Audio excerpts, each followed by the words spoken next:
भाई पता है ना कहाँ है साइंस लैब? नहीं आइए।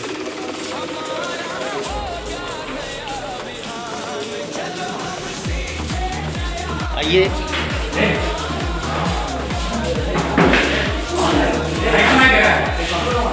अंदर आइए, देखिए ये है साइंस लैब।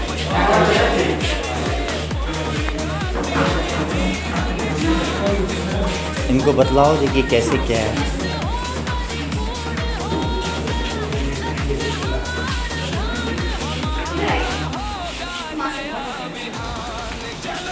इनके बगल से ऐसे यू शेप में आधे इधर खड़े होंगे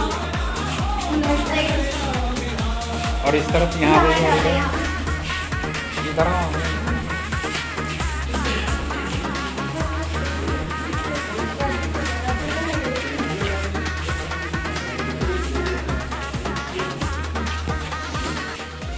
बायोलॉजी लैब है। बायोलॉजी पढ़े हुए सब लोग जीव विज्ञान के बारे में पता होगा। इधर घूम जाइए आप लोग भी, इधर घूम जाओ, ऐसे हो इधर इधर। हाँ, तो बायोलॉजी के बारे में जानते हैं। बायोलॉजी में हम लोग जीव जंतुओं के बारे में पढ़ते हैं, हम अपने बारे में पढ़ते हैं, प्लांट्स के बारे में, एनिमल्स के बारे में। तो इसमें कुछ बेसिक चीज़ें जो हमारे लैबोरेटरी में होता है, जो होना चाहिए, तो सबसे पहले है माइक्रोस्कोप। ये माइक्रोस्कोप है, देखे होंगे इसमें, देखे हो तो बहुत अच्छी बात है। आपको इसके पार्ट्स के बारे में पता है? पार्ट्स के बारे में यहाँ है हमारा माइक्रोस्कोप, ठीक है।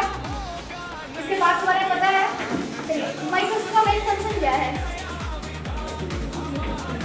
एक्चुअली हमारे जब जीव जंतुओं की बात करेंगे तो हम प्लांट्स एनिमल्स से बहुत सारे छोटे छोटे चीज़ें होते हैं। हम अपने सेल्स के, अच्छा हमारा बॉडी किस चीज़ से बना हुआ है? सेल से, कोशिका से। तो क्या जो सेल है वो हम देख सकते हैं नेकेड आई से? नहीं देख सकते हैं। तो उसको देखने के लिए मुझे ये हेल्प करता है, इसी की वजह से हम देख पाते हैं। अच्छा, कोई एक ऐसा सेल का नाम बताइए जो हम देख पाते हैं नेकेड आई से।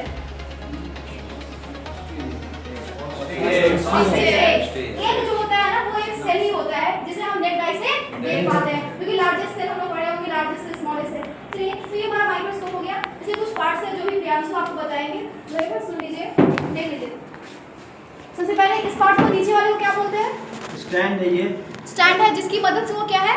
स्टेबल है, सपोर्टेड रहता है। सपोर्टेड रहता है। और ये है जो आई पीस जिसके थ्रू हम देखते हैं, ये स्लाइड है और यहाँ से स्टेज है, उसे स्टेज बोलते हैं। स्टेज। और यहाँ पर जो स्लाइड लगाया हुआ है जिस पर कुछ भी रख कर देख सकते हैं। यहाँ पर कनकेव मिरर है जो रिफ्लेक्ट कर आई पीस पर भेजता है, जिसके थ्रू हम किसी भी चीज को, उसके इनर पार्ट को देख सकते हैं। एक स्लाइड दिखा दिए थे, जैसे कि कनकेव नहीं, लाइट मिरर है। लाइट रिफ्लेक्टर होता है, सब वही बोला। कनकेव मिरर इसमें है। मिरर वही होता है जो कि, लाइट तो ये बात बोल से प्लेन भी हो सकता है उसमें लाइट। अब इसे हम लोग बोलते हैं स्लाइड। क्या बोलते हैं? स्लाइड। स्लाइड दो तरह का होता है, परमानेंट स्लाइड बोलते हैं और टेम्पररी स्लाइड भी बोलते हैं। परमानेंट उसे बोलेंगे इसमें पहले से क्या होता है कि कोई भी स्पेसिमेन होता है, ठीक है, इसको हम लोग यहाँ पे डालते हैं, इसको फिक्स करते हैं और इसके थ्रू हम लोग देखते हैं, ठीक है। और कोई ऐसा स्लाइड जिसका हम लोग यूज़ करके इसमें पहले से नहीं रहता है, हम लोग बनाते सब सुनते होंगे तुम लोग कि कोई भी चीज़ को देखना है, जैसे मान लीजिए आपका ही ब्लड टेस्ट कर रहे हैं तो ब्लड को लेके यहाँ पे डालेंगे, इसके ऊपर एक कवर स्लिप डालते हैं और तब उसका यूज़ करते हैं, तो उसे हम लोग बोलते क्या है? टेम्पररी स्लाइड बोलते हैं। क्लियर है? तो स्लाइड यहाँ पे दिया हुआ है, इसमें नाम वगैरह लिखा होता है। आप लोग पढ़ते हो सेल डिवीजन, कोशिका जो आपको डिवाइड करता है, जिसमें माइटोसिस मियोसिस, तो उसके स्टेज वगैरह के बारे में दिए हैं। यहाँ पे स्लाइड्स वगैरह है, इसको इंसर्ट करके वहाँ पे लगा के हम लोग देख सकते हैं, ठीक है। तो बहुत सारे आईपीस है जिसके थ्रू हम लोग क्या करते हैं? देखते हैं। स्टेज है जहाँ पे अच्छा हम लोग लगाते हैं किसको? स्लाइड्स को, ठीक है। तो ये सारा आपको हो गया। यहाँ पे कुछ अदर भी थिंग्स है जो कि आप लोग पढ़ सकते हो एक मॉडल के थ्रू। ये हमारा हार्ट है। क्या है? हृदय के बारे में पढ़े हुए हो आप लोग? पढ़े होंगे। कितने चैम्बर्स होते हैं हार्ट में? 4 चैम्बर्स होते हैं। तो यहाँ पे आप इजीली देख सकते हो कि 4 चैम्बर्स, एक ऊपर में एक इधर राइट और लेफ्ट, फिर उसके बाद लेफ्ट ये नीचे वाला वेंट्रिकल और यहाँ पे राइट। मतलब कि आपको 4 चैम्बर्स है, ऊपर वाले को एट्रियम बोलते हैं और नीचे वाले को क्या बोलते हैं, वेंट्रिकल। तो ऊपर में आपको left atrium and right atrium, मतलब जो दाहिने साइड है वो राइट हो जाएगा, लेफ्ट साइड लेफ्ट हो जाएगा। तो इस तरह से इसके 4 है। यहाँ पे आप इसमें से जो ब्लड को एक लेकर जाता है हमारे बॉडी तक, मतलब हमारा हार्ट का काम क्या है, प्यूरिफाई पंप करना, पंपिंग ऑफ ब्लड। तो ब्लड को जब पंप करता है तो ब्लड को पंप करेंगे, तो जब ब्लड पंप करेगा तो ब्लड एक बार भेजेगा पूरे बॉडी में और एक बार पूरे बॉडी से ब्लड आता है। तो ये जो different types of blood vessels होते हैं, क्या एक ही तरह के ब्लड वेसल्स होते हैं? नहीं। जैसे आप जानते हो क्या, आर्टरी, तो आर्टरी क्या करेगा कि ब्लड को लेकर जाता है पूरे बॉडी में, पूरे बॉडी से ब्लड लेकर कौन आता है, वेसल, वेन्स, और फिर उसके बाद जो आपस में इंटरकनेक्ट कौन करता है, कैपिलरीज। तो यहाँ जो भी ब्लू वाला पार्ट है वो दिखा रहा है आपको वेन्स के बारे में, और ये वाला पार्ट क्या होता है, आर्टरी होता है, आयोटा, जो कि ब्लड लेकर जाता है। तो इस तरह से हमारे पास स्पेसिमेन है। लाइक यहाँ पे आपको ये किडनी वाला पार्ट है, किडनी देखते हैं। किडनी का मेन फंक्शन क्या होता है, प्यूरिफिकेशन ऑफ ब्लड। अच्छा ये बताओ, जब हार्ट ऑलरेडी प्योर ब्लड, मतलब हम लोग बोलते हैं ना कि ऑक्सीजनेटेड ब्लड को भेजता है, तो फिर प्यूरिफिकेशन का क्या मतलब है?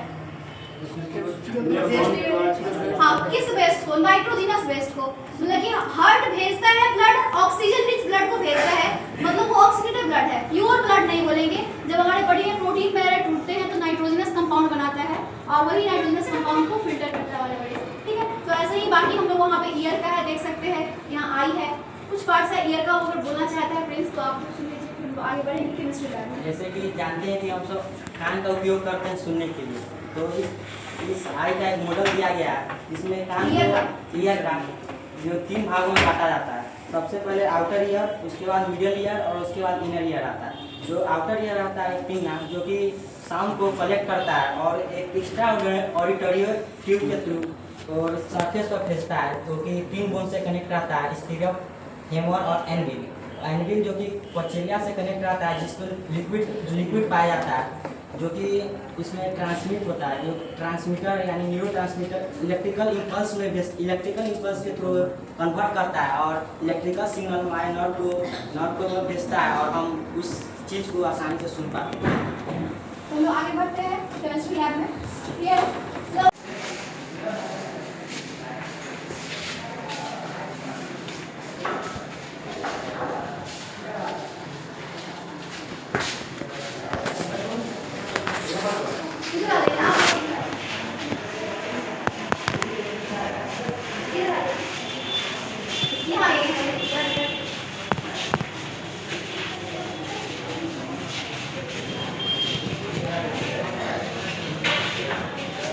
आप लोग और इसमें आ गए साइड वाइड में रहने फिर आइए यहाँ तक।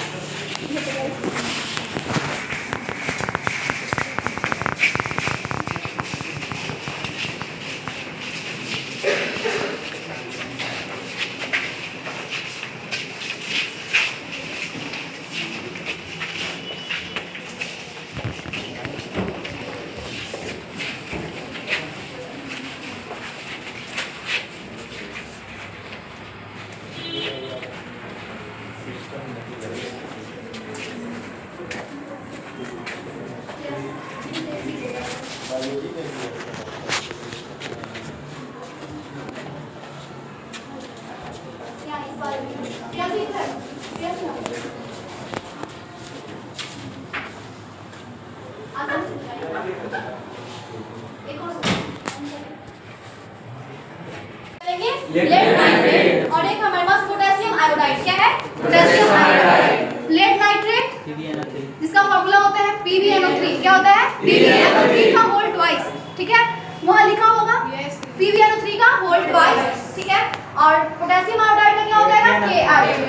क्या हो जाएगा? Ki। अगर हम सबसे पहले क्या करेंगे, जब रिएक्शन करवाना होगा तो हमको इसका सॉल्यूशन बनाना होता है।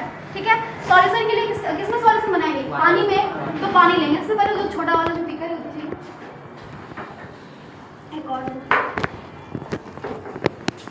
पानी लेंगे। इसके लिए यूज करते हैं डिस्टिल्ड वाटर, बट अभी हमारे पास अवेलेबल वहाँ पे उस दूसरे वाले लैब में है, तब तक हम इसी का यूज कर लेते हैं। तो ये हमारे पास पानी आ गया।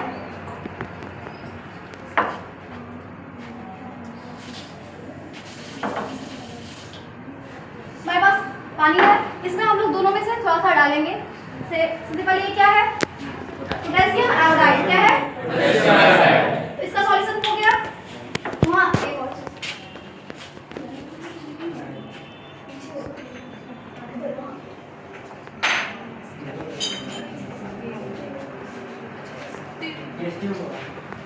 नहीं, स्टीरर बोलते हैं उसे। अच्छा, इसको मिक्स करने के लिए स्टीरर होता है ये, ठीक है। इसको हम लोग मिक्स कर रहे हैं स्टीरर के मदद से। इसको हम लोग बोलते हैं स्टीरर। क्या बोलते हैं? स्टीरर। मतलब इसको स्टीर करते हैं यहाँ से, इसलिए हम उसको स्टीरर बोलते हैं। यहाँ पे फिर इसके बाद दूसरा क्या हमारे पास? Lead nitrate. क्या है? Lead nitrate. अब इसका सॉल्यूशन बनाएंगे।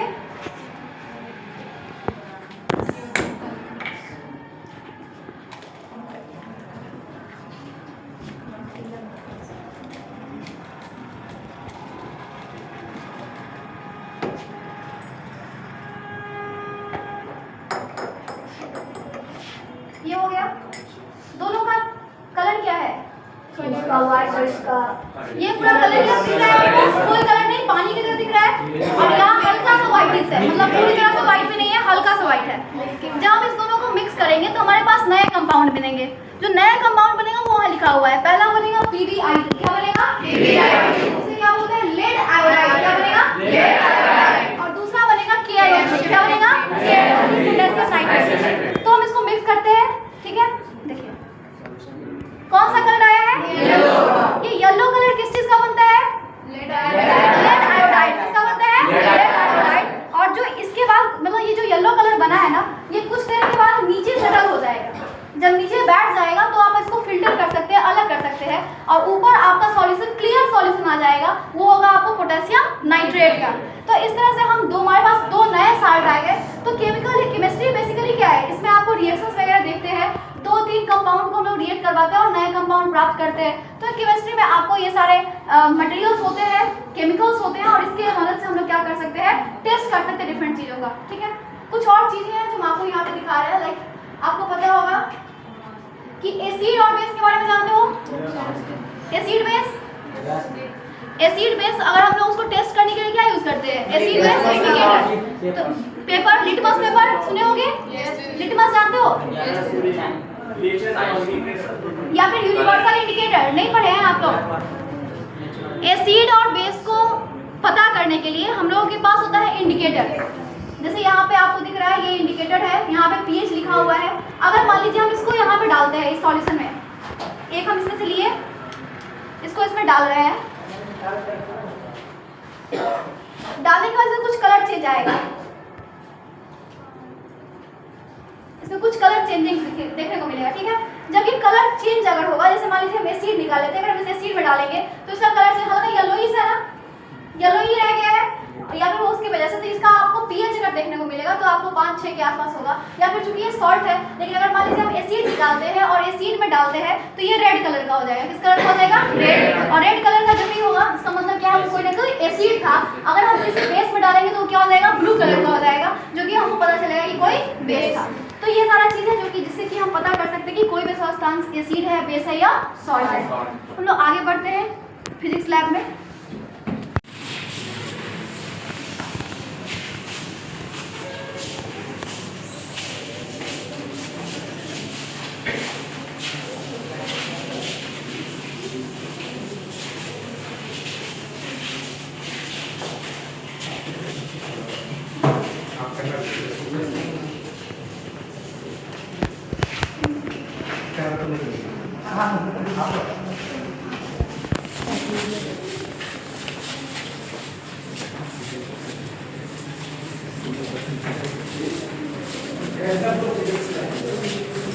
यहाँ पे कुछ डिवाइस रखे हुए हैं, इंस्ट्रूमेंट जो हमारे एक्सपेरिमेंट में काम आते हैं। वैसे तो अभी 9th क्लास में आप लोगों ने इलेक्ट्रिसिटी चैप्टर की पढ़ाई नहीं करे होंगे, क्योंकि 10th क्लास में आप आ ही गए हो तो थोड़ा बहुत इसके बारे में ध्यान रखें। यहाँ पर जो डिवाइस दिख रहे हैं ये रियोस्टेट है, वेरिएबल रेसिस्टेंस कहते हैं इसे। रेसिस्टेंस क्या होता है 10th क्लास में पढ़ोगे? हाँ, 9th क्लास में पढ़कर आए होंगे इसके बारे में। ठीक, ये स्प्रिंग बैलेंस है। दरअसल हम लोग वेट और मास के बारे में पढ़ते हैं 9th क्लास में। तो वेट मेजरमेंट करने के लिए ये डिवाइस यूज़ किया जाता है। इससे हम लोग मास नहीं मेजरमेंट करते हैं। मास मेजरमेंट करने के लिए बीम बैलेंस की ज़रूरत होती है। और दूसरा इसका उपयोग एक और है कि जब बॉयंट फोर्स पता करना होता है, वो प्लावक बल कहते हैं, तो किसी वस्तु को इससे लटका देते हैं और पानी में डुबाते हैं, तो जो भार इसमें अभी बता रहा होता है हवा में, उससे कम भार बताता है पानी में जब वस्तु को डुबाते हैं। तो जितना कम भार बताता है उतना उसका बॉयंट फोर्स इस पर पड़ता है। मान लेते हैं कि इसका वेट एक वस्तु, मान लीजिए दूसरा एक वस्तु है जिससे मैंने इसमें लटका दिया। अब इसमें हवा में इसमें बता रहा, मान लो कि 10 न्यूटन वेट का ऐसा यूनिट न्यूटन होता है। तो मान लो कि यहाँ 10 न्यूटन बता रहा है। अब इसमें किसी बाल्टी में पानी रखा हुआ है, उसमें डुबाता हूँ, तो पानी इस पे ऊपर की तरफ एक बल लगाएगा। आप सभी जानते हैं उसको प्लावक बल कहते हैं, बॉयंट फोर्स। तो इसका भार यहाँ कम दिखाएगा। मान लेते हैं कि 8 न्यूटन बता रहा है, अर्थात 10 - 8 कितना बल? 2 न्यूटन बल पानी ऊपर की तरफ लगा रहा था, यानी कि इसका प्लावक बल पता चल जाता है। दूसरा उपयोग था। तीसरा उपयोग इसका एक और है। आपने न्यूटन थर्ड लॉ पढ़ा होगा। न्यूटन थर्ड लॉ कहता है कि there is equal and opposite reaction.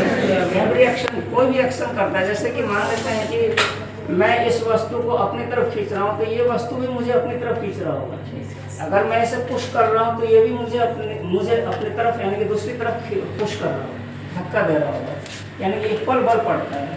तो इसको जानने के लोग क्या करते हैं कि इसे हम लोग दीवार में टिका देते हैं कहीं पर, जैसे कि मान लेते हैं कि यहाँ दीवार पर टिका देते हैं। और दूसरा स्प्रिंग बैलेंस, तो उस पहले वाले स्प्रिंग बैलेंस से लगा देते हैं। जब हम इसे खींचते हैं तो इस पर मेरा बल दिखा रहा होता है। मान लेते हैं कि इस पर 5 न्यूटन बल से मैं खींच रहा हूँ, तो इस स्प्रिंग बैलेंस पे भी उस तरफ 5 न्यूटन बल दिखा रहा होता है, यानी कि मैं दीवार को अपनी तरफ जिस बल से खींच रहा हूँ, उसी बल से दीवार भी मुझे अपनी तरफ खींच रहा है। ये तो हो गया इसका स्प्रिंग बैलेंस का उपयोग। क्लास 10th के चैप्टर में जब आप जाओगे तो आपको कुछ एमीमीटर, वोल्टमीटर के बारे में बताया जाएगा। फिलहाल तो मेरे हाथ में ये वोल्टमीटर है, यानी कि वोल्ट मेजरमेंट करने का इंस्ट्रूमेंट। ये हम लोग के घर में भी होता है, जहाँ पर मेन इलेक्ट्रिक बोर्ड होगा वहाँ पे वोल्टमीटर लगा हुआ, एमीमीटर भी लगाए होंगे। और ये है वेरिएबल रेसिस्टेंस, अलग अलग रेसिस्टेंस। मान लेते हैं कि हम एक सर्किट तो जानते हो, परिपथ कहते हैं, विद्युत परिपथ।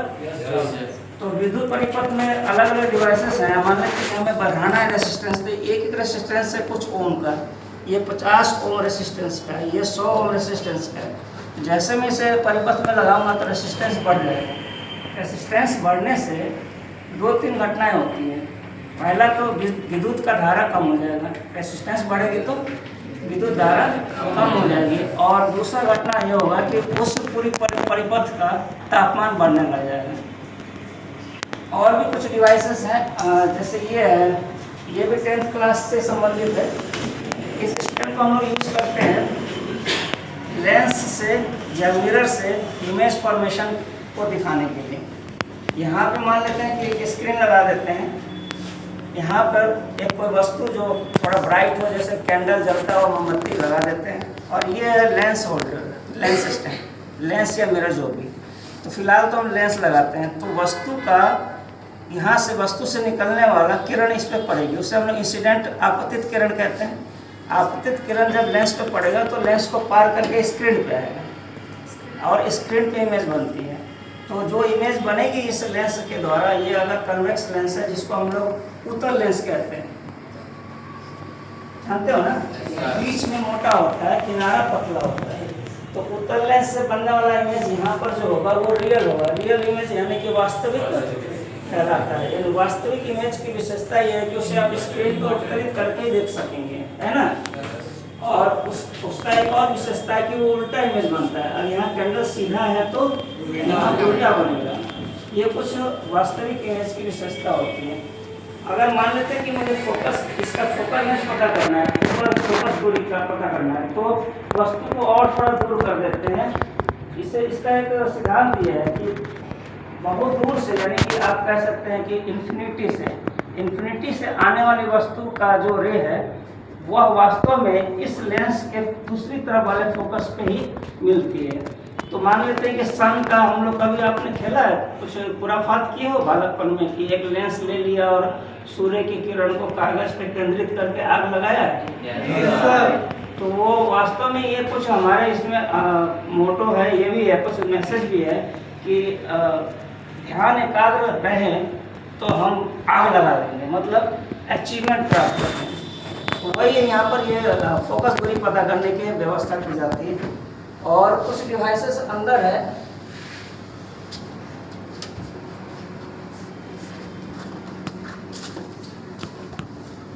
इसमें से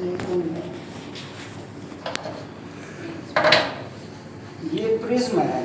प्रिज्म के बारे में तो थोड़ा बहुत जानते होंगे, जिसपे अगर सफेद किरण पड़ेगी और दूसरी तरफ निकलेगी तो इसका स्पेक्ट्रम बनता है ना, जिसे डिस्पर्सन ऑफ लाइट कहते हैं। और क्या कहते हैं हिंदी में? प्रकाश का तो स्प्लिटिंग ऑफ लाइट। और ये है इसे हम लोग ग्लास स्लैब कहते हैं। और ये ग्लास स्लैब इस काम के लिए होता है कि जैसे हम लोग रिफ्रैक्शन ऑफ लाइट, एक तो होता है परावर्तन ऑफ प्रकाश और एक अपवर्तन कहते हैं। तो ये अपवर्तन को साथ दर्शाता है, यानी कि हम लोग रिफ्रैक्शन कहते हैं, यानी कि इस पर यदि कोई लाइट पड़ेगी तो इस तरफ निकलेगी तो बैंड हो जाएगी, यानी कि इसका एंगल यहाँ पे 60 डिग्री है और यहाँ पे बैंड होता हुआ दिखेगा। अगर मान लेते हैं कि लाल कलर का एक हम लोग लेज़र लाइट इस पर इंसिडेंट करते हैं, तो यहाँ से वो तिरछा इंसिडेंट करता है और यहाँ पे बैंड होता हुआ लाल कलर का दिखेगा आपको, और फिर से यहाँ इमर्जेंट रे दिखेगा। तो ये बैंडिंग ऑफ लाइट दर्शाता है, रिफ्रैक्शन ऑफ लाइट। फिलहाल तो यही सारे इंस्ट्रूमेंट है।